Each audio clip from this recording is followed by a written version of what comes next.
Hi everyone! So Friday na naman, grocery time namin. So instead of Saturday, ginagawa naming Friday ng hapon para hindi na kami lalabas ng Saturday. Tapos sa Sunday, magsisimba na lang. So malapit na kaming dumating guys. Sa Ottawa kami nag-grocery kasi doon sa Quebec side, walang Chinese na grocery store kung saan makakabili kami ng mga pagkain na pang Pinoy. Kasi dito sa Chinese, meron ding mga pang Pinoy na mga products like yung mga spaghetti, at kung ano-ano pa. So, ito yung pangalan ng grocery store kung saan kami palaging pupunta. Green Fresh Supermarket.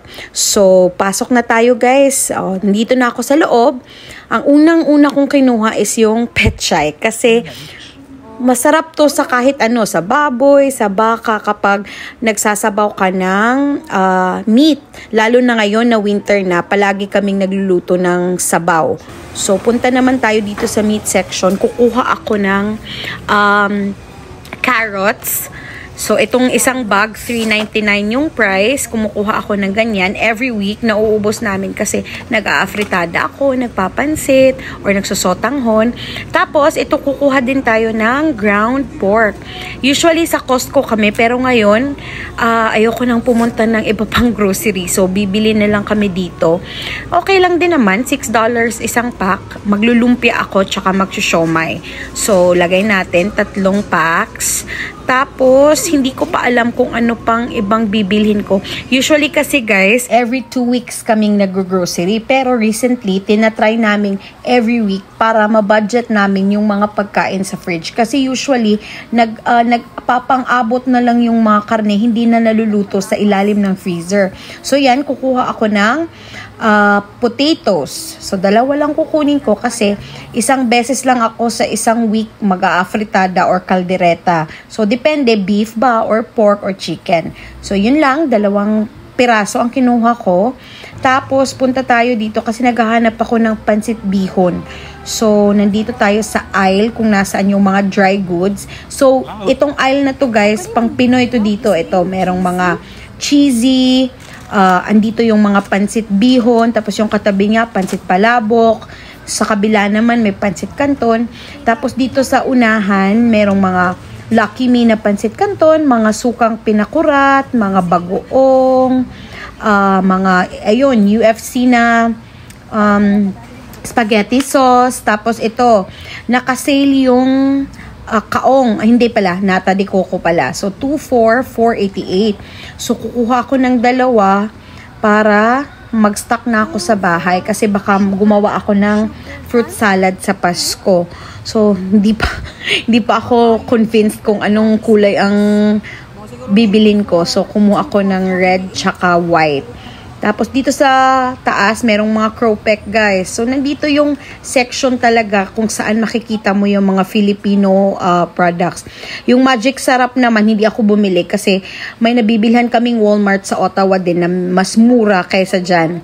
2 for 48 dyan eh. Doon, 177 lang isang pack. Ito, kumuha ako ng tamarind para sinigang. Tapos tumingin-tingin lang kami. May mga fudgy bar. Meron pa naman snacks yung mga bata sa bahay. So hindi muna ako kukuha. Ayan, medyo na-excite ako kasi nakakita ako ng Graham crackers. Plano kong mag-mango float sa Pasko. So, instead of buko salad, ma-mango float ko na lang. Kasi usually hindi namin nauubos. So, magma-mango float ako kasi gustong-gusto ni Kia ng mango float. So, ang dami ding mga chocolates o yung honey. Honey ba yun? Tapos, nandito ako sa Korean section ngayon kasi gusto kong bumili sana nung biscuit na coconut biscuit yun eh, pero wala na sila. So, forward na lang muna tayo. So, ito, Chinese pala. Sorry, hindi pala Korean. So, Chinese pala. So, merong mga roasted vegan jerky. And ewan ko ba kung anong yung mga pagkain na to. So, ayan. Yan yung mga tinda nila dito, guys. So, hindi lang siya pang Pinoy. So, international siya na grocery store. Kasi merong Chinese, Korean, Pinoy, tapos may mga karne din sila guys, doon sa gilid, may mga meat, tapos may mga isda din. So, andito kami sa frozen section kasi gusto ni Fritz magluto ako ng cassava cake. So, bibili tayo ng grated cassava. So, at first, hindi ko pa siya nakita guys. Akala ko wala kasi hindi ko nabasa kaagad na meron pala dito sa gilid. Oh, parang gusto nang matulog ni Kian. So, ito, nahanap ko siya. Dito lang pala siya sa gitna ng mga saging tsaka yung sa buko. So, ayan. Kumuha ako ng dalawa niyan. Tag $2.99 siya. At least, hindi ka na mag-grate, diba? Kaysa kumuha ako ng fresh, ako pang mag-grate. So, at least, defrost ko na lang siya pagdating sa bahay. So, forward naman tayo kasi kukuha ako ng lumpia wrapper. So, dito, sa unahan, meron ding malaking freezer kung saan nakalagay yung mga lumpia wrapper. So, iba't ibang siyang size. Yung sizes niya, guys, merong ito, medium size. May mas maliit pa yata dito eh. Pero hindi ko siya mahanap. So, yung medium yung kinuha ko kasi yung malaki pangoyong yun eh. So, hindi ako kumuha. Yung lumpia wrapper lang kinuha ko kasi nga maglulumpia ako, 'di ba? Tapos itong section na to may mga Yakult, dito yung mga siopaw, yung mga kukuha ako nito kasi magsusyomay ako. Nandito rin yung pansit Mickey ba? Yung bang luto na, half cook na siya. So dito din na section. So sa kabilang side naman, dyan yung mga isda. So, usually, bumibili kami ng 2 o 3 packs ng isda. Kaso, yung binili ko last week, hindi ko pa nailuto.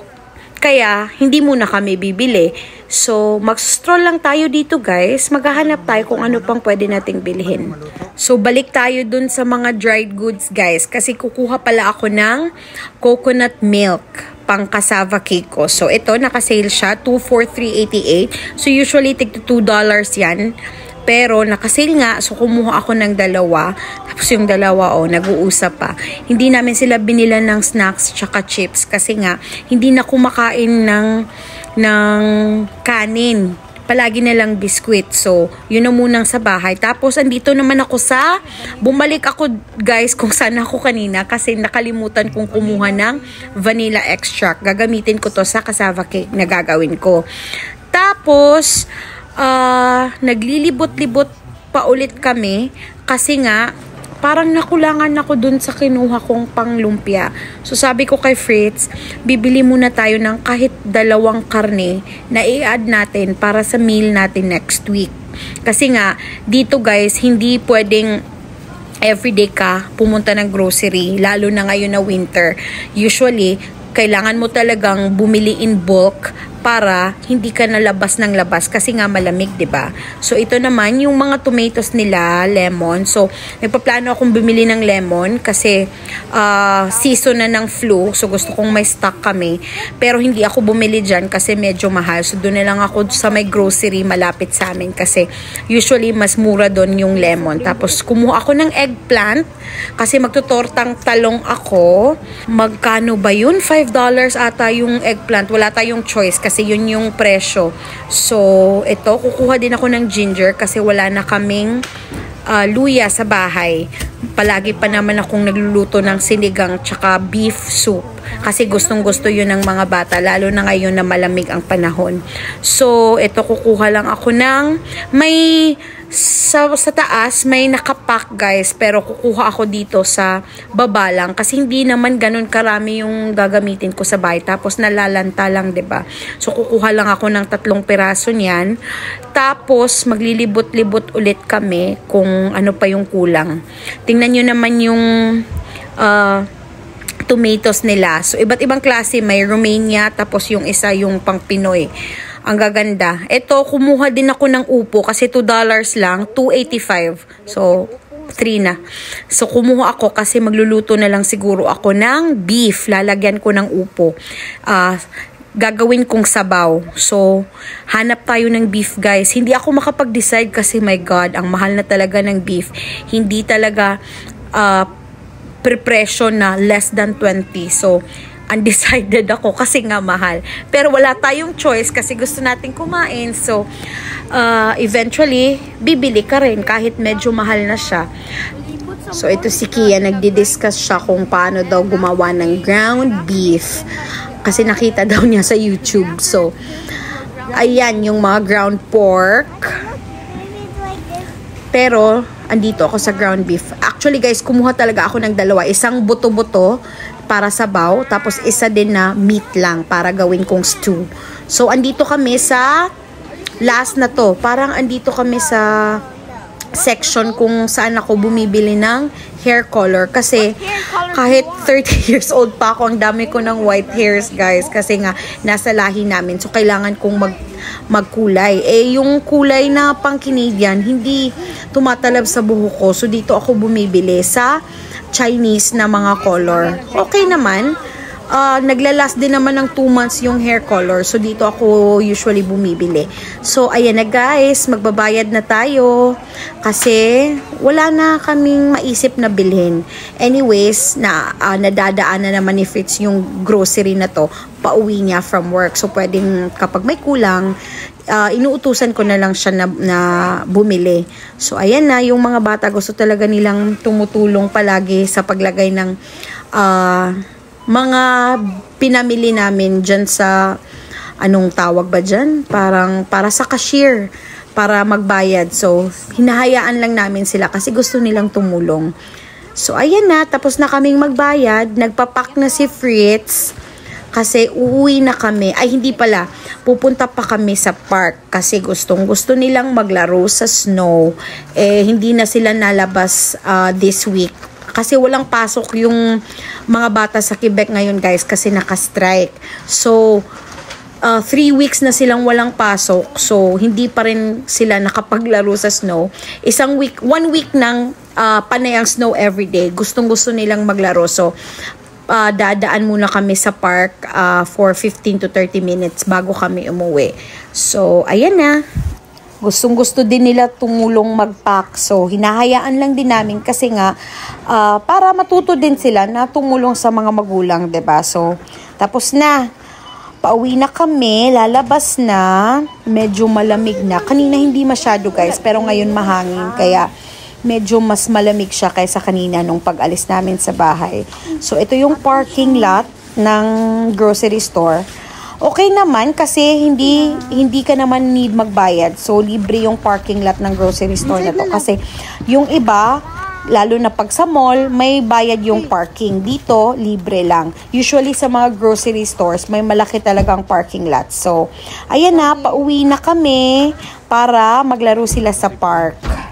At dahil 12 minutes away lang yung grocery sa park, ayan na, andito na kami. Hindi na mapigilan ng dalawa.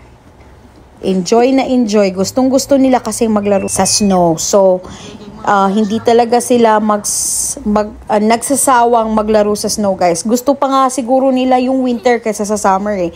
Kasi naiinitan sila masyado. Ayan, enjoy na enjoy. So, hinayaan na muna namin sila kahit 15 minutes man lang. Kasi nga, 'di ba, ilang araw na tong nagbabag sa amin na lumabas daw. Eh, ayoko namang lumabas na kami lang tatlo. Kasi medyo malayo to sa bahay. Parang 10 minutes walk. So, ayokong naglalakad. So, hinintay namin na walang work si Fritz para naman kaming apat ang makapamasyal doon. So, yan na. After that, hindi naman kami nagtagal. Mga 15 minutes lang sila naglaro, hindi siguro, mga 20 minutes or so. Tapos, umuwi na rin kami. Malapit lang yung bahay dito, guys. Mga 5 minutes drive or 3. Ewan ko ba, less than 5 minutes siguro. Yun lang. Yan yung ginawa namin. Thank you so much for watching. Don't forget to like and subscribe. Sa susunod ulit. Bye! Okay, ride na mo.